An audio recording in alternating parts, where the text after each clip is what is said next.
بدل سکتے ہیں۔ ایک ضعیف روایت ہے جامعہ ترمذی میں کہ دعا سے تقدیر بدل جاتی ہے۔ شیخ البانی اسے حسن کہتے ہیں، شیخ زبیر صاحب اسے ضعیف کہتے ہیں۔ مشکات المصابیح میں آپ کو دوسری جلد کے اندر جو کتاب الدعا چیپٹر ہے اس میں یہ ساری حدیثیں مل جائیں گی۔ میرے علم میں ابھی تک کوئی مضبوط روایت ایسی نہیں ہے جس میں یہ لکھا ہو کہ دعا سے تقدیر بدلتی ہے۔ البتہ بخاری اور مسلم میں ایک حدیث ہے کہ نبی صلی اللہ علیہ وآلہ وسلم نے فرمایا، جو شخص یہ چاہتا ہے کہ اس کا رزق کشادہ کر دیا جائے اور اس کی عمر میں برکت کر دی جائے تو اسے چاہیے اپنے رشتہ داروں کے ساتھ صلہ رحمی کرے۔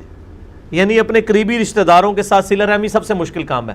پرایوں کے ساتھ لوگ کر لیتے ہیں کیونکہ وہاں جیلسی فیکٹر نہیں ہوتا، رشتہ داریوں میں جیلسی فیکٹر ہوتا ہے، اس لیے قرآن نے پہلا حق رشتہ داروں کا رکھا ہے۔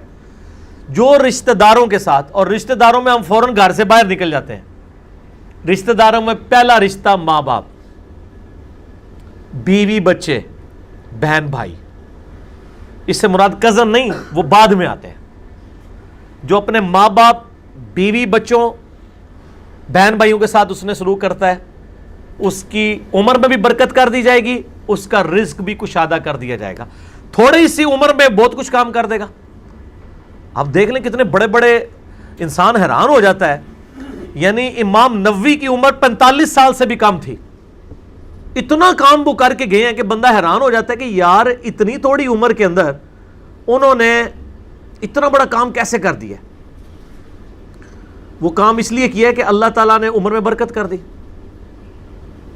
تو جب عمر میں برکت ہوگی تو انسان تھوڑے ٹائم کو بھی یوٹیلائز کر لے گا۔ رزق میں کشادگی صرف یہ نہیں ہے کہ آپ کے پاس مال و دولت بہت زیادہ آ جائے، رزق میں کشادگی یہ بھی ہے کہ آپ کے گھر میں کوئی لا علاج مرض نہ کسی کو ہو جائے کہ جس پہ آپ کے لاکھوں روپے لگ جائیں۔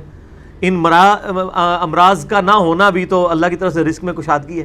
اور رزق میں صرف کھانا پینا اور دولت شامل نہیں ہے، اچھی صحت بھی رزق ہے اللہ کی طرف سے۔ رزق نعمت ہے اللہ کی، اچھی صحت بھی رزق ہے، اچھی بیوی بھی رزق ہے، اچھی اولاد بھی رزق ہے، یہ سب کی سب چیزیں رزق ہیں۔ تو دعا سے تقدیر نہیں بدلتی، لیکن صدقہ کرنے سے اور یہ نیک اعمال اختیار کرنے سے اللہ تعالیٰ عمر میں برکت کر دیتا ہے، رزق میں کشادگی کر دیتا ہے، مصیبتیں اور پریشانیاں ٹال دیتا ہے۔ وہ تقدیر کا بدلنا نہیں ہوتا، بیسیکلی وہ تقدیر میں لکھا ہوتا ہے کہ یہ شخص میری طرف رجوع لائے گا، مجھ سے دعا کرے گا اور میں اس کے لیے اس چیز کو یہ کر دوں گا۔ وہ تقدیر کا بدلنا بھی تقدیر کے اندر ہی لکھا ہوا ہوتا ہے، لہٰذا وہ تقدیر نہیں بدلی جا رہی ہوتی بلکہ اس کے رسپانس میں یہ سب کے سب چیزیں لکھی ہوئی ہوتی ہیں۔ ٹھیک ہو گیا جی؟